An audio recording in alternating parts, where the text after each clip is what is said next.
आज का टाइटल है डीओ की बेटी। बड़ी अच्छी घटना है और जो कुछ भी मैं कहूँगा वो सच्ची घटनाओं पर आधारित होगा। जिसको मैं बहुत ही करीब से देखा हूँ उसकी ही चर्चा करूँगा।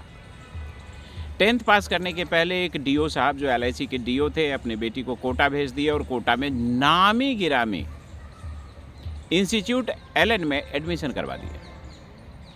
नॉन अटेंडिंग स्कूल था, यानी 11वीं 12वीं में उसे एक दिन भी स्कूल जाना नहीं पड़ा। फॉर्म भरो, एग्ज़ाम दो। आजकल ऐसा भी चलता है। माँ बाप का सपना था कि बेटी डॉक्टर बने।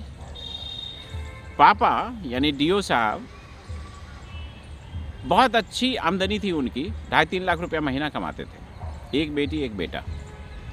बेटी को 10th करने के बाद जब कोटा भेज दिए, हर महीना खर्च हो ही रहा था।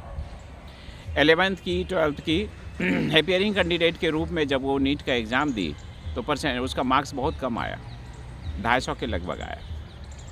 सेकेंड अटेम्प्ट ड्रॉप, 1 साल ड्रॉप होने के बाद जब सेकेंड अटेम्प्ट दी तो उसमें मुश्किल से वो 300 पहुंची।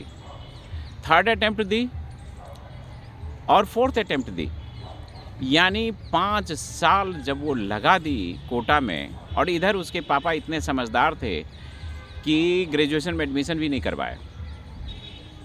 12th के बाद 3 साल और वो लगाई और नीट नहीं निकाली। एक बार उसके पापा से मेरी मुलाकात हुई और उन्होंने मुझे थोड़ा नज़रअंदाज करने की कोशिश किया। कोई बात नहीं है, आप नज़रअंदाज कर सकते हैं, आप भी नज़रअंदाज कर सकते हैं, ये आपके ऊपर डिपेंड करता है। मैं उन्हें बताया कि आपकी सुना हूँ कि आपकी बेटी पिछले 6 साल से कोटा में है, तो मतलब कर क्या रही है वहाँ?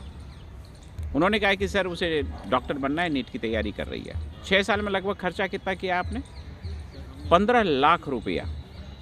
15 लाख रुपया बच्चों पर लगा दिए थे। और इत्तेफाक से बेटी उस दिन घर पे थी। और जब मैं बेटी के व्यक्तित्व का विश्लेषण किया, क्योंकि मैं हर वीडियो में यह कहता हूँ कि मुझसे बेहतर आपको कोई नहीं जानता है, जब उनके बेटी डीओ साहब के बेटी के व्यक्तित्व का विश्लेषण किया तो सच बताऊँ डीओ साहब भी रोने लग गए, उनकी बेटी भी रोने लग गई, उनकी मिसेज भी रोने लग गई। कारण कि उनके अंदर मात्र 5 ऐसी कमजोरियां थी जो डीओ साहब की बेटी उन कमजोरियों के वजह से कंपटीशन कम्पीट नहीं कर सकी थी, अच्छा रैंक नहीं लाई। और कमजोरी क्या था? कन्फ्यूज़न, वह कन्फ्यूज़ होती थी, आलसी थी, कॉन्फिडेंट नहीं थी, पोस्ट रियलाइजेशन था, बाद में एहसास होना कि मुझसे गलती हो गई।